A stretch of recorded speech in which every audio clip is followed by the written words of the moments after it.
Hello everyone, Crash here, this is RTA Motorsports. Today we're going to be looking at OpenXR in Iracing. Their most recent update now allows us to use OpenXR for our Windows Mixed Reality headsets or any other headsets that support it. I even heard some people using the Oculus Quest 2 or Meta Quest 2, whatever it is anymore. But we're going to be looking at the HP Reverb G2 in regards to the OpenXR platform and compare it to OpenVR with SteamVR in Iracing. Here we go.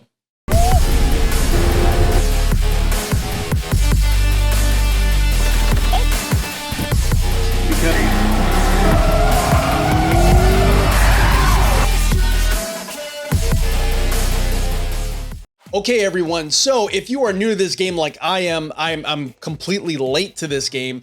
I've had a lot of questions in regards to OpenXR in Iracing, and I still have a lot of questions. I have a lot more research left to do, but I feel that this information will help a lot of you all who are maybe thinking about breaking out the old HP Reverb G2 or even maybe purchasing one, because there may be some performance gains out there for us to grab. So the OpenXR platform, it is a new standard basically that will level the playing field. With OpenXR, a developer can then create a title for OpenXR, and then it could be utilized on any of these other platforms like Oculus, SteamVR, Windows Mixed Reality, without them having to go through the painful and probably expensive process of having to port titles over that were meant for SteamVR to the Oculus, or I should say Meta platform. I'm not going to get used to saying Meta, but yes, it's going to basically make developing titles cheaper and easier from now and into the future, but also it's going to enable any titles that are out there now that are developed with the Windows XR platform to be able to be utilized even in the future as other headsets and other platforms do come out. It is a new standard for just developing titles. The reason why I'm talking about it is because Iracing recently allowed us to now use the OpenXR platform, just like we could use OpenVR or the Oculus runtime. So there's been a lot of people talking about it. There's a lot of people discussing the performance that they're getting, and I'm going to do a side-by-side comparison here. This is going to be based off of a replay file, so there's no variance, there's nothing that I could have done differently as far as maybe passing a car or maybe an accident or anything like that. It's a replay file. One thing I do want to say though is when you are jumping into OpenXR, there are some things that I utilize whenever I'm trying to do any sort of performance tests in VR that I cannot use. There is a lot of apps like FPS VR. I use that normally for benchmarking VR titles, VR headsets, anything like that. I cannot utilize that in OpenXR.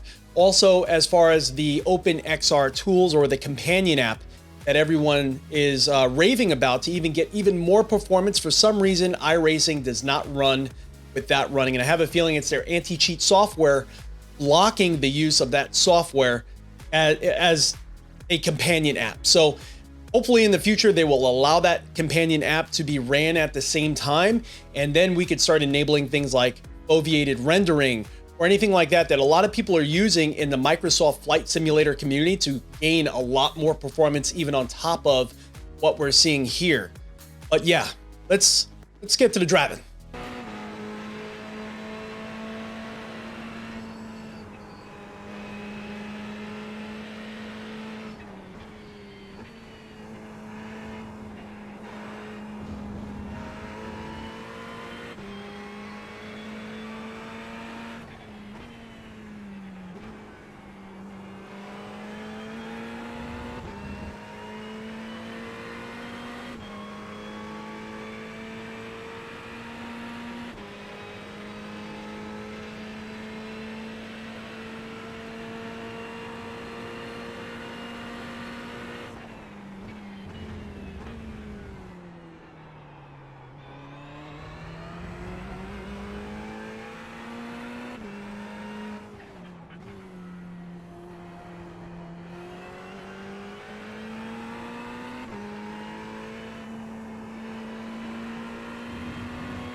All right, hopefully between those two clips, you noticed that there was a significant difference. There was a lot of performance to be had in just using the OpenXR runtime instead of the OpenVR runtime through SteamVR.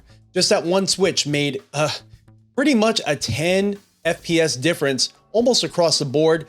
On the back straight, you started noticing it was even going above 60 frames per second as opposed to still staying in the 40s on the OpenVR platform. Once we were passing pit lane, the differences kind of dropped a little bit, but OpenXR tended to be the higher performer almost completely across the board. There was one little strange dip in the very beginning of the race that I noticed, but that wasn't really reflected anywhere else on the track. One thing that is important to note though, is I turned off any sort of frame smoothing or motion smoothing, whatever these different platforms call it, turn that off so that way we could see the raw horsepower. And the importance of what we've seen here was basically if you do have any sort of frame smoothing or motion smoothing on, any frame interpolation, any headroom you could get above, well, with this headset, hitting 90 frames per second is a perfect scenario. So half of that would be 45. If you have motion smoothing on, you would be down to 45. Any headroom above 45 you can get would give you a much smoother experience when you're racing.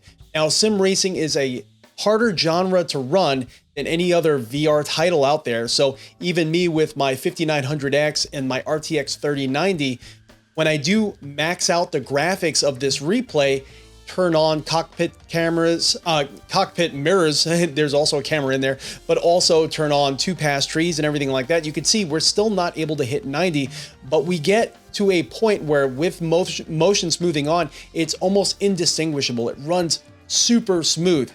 If you do have that headway above 45, which we've seen with OpenXR we're able to achieve, you have a great experience. And that's just with turning OpenXR on. That's just with running it. Now, other things that you're going to want to keep in mind is maybe in the future, if we can run that companion app that people are running alongside with Microsoft Flight Simulator, and they're getting much higher frame rates using things like foveated rendering and everything like that, I think we have a winner with what we should be using as our renderer or VR titles for Windows mixed reality headsets, or even some people are using with the Meta Quest 2. So I think it's a win-win in our pocket, especially if you race in iRacing. Now, here are some things you're going to want to download and install to get this working. Okay, so you just want to go to the Windows Store and you just want to install OpenXR tools for Windows mixed reality. It's a free download, a free install. And some things that I did here is I have enabled the latest preview OpenXR runtime. Didn't really notice a difference, but might as well enable it. I haven't noticed a degradation, but maybe if there's any sort of beta release or anything like that that improves performance, I'm not sure if that's how they're going to enable it, but I left it on. Another thing that I did for the HP Reverb G2 was I enabled custom render scale, and I put that to 100%. For this test here, motion reprojection, I disabled it, but normally I would leave it on automatic and let it do its thing. It doesn't really stutter or anything like that, and it's not anything that you would notice would kick in. It just enables a smooth gameplay experience. If you are moving around your room or doing any sort of VR experience where you're moving your head quite a bit, that's when you're gonna notice maybe a little bit of ghosting here and there. And then also in the way of a motion rig where I'm getting slammed around, I do sometimes maybe notice a little bit of ghosting, but it's very slight. But with the added headroom of the increased FPS we're getting, it does enable a smoother experience. I would leave that unchecked. This is all I would do. And actually, I kind of misspoke before. You do not need to install this tool to get it to run at all. You just, in iRacing, if you have a Windows mixed reality headset, just choose OpenXR as opposed to OpenVR or their Oculus or anything like that. Just choose OpenXR and let me know what you all think.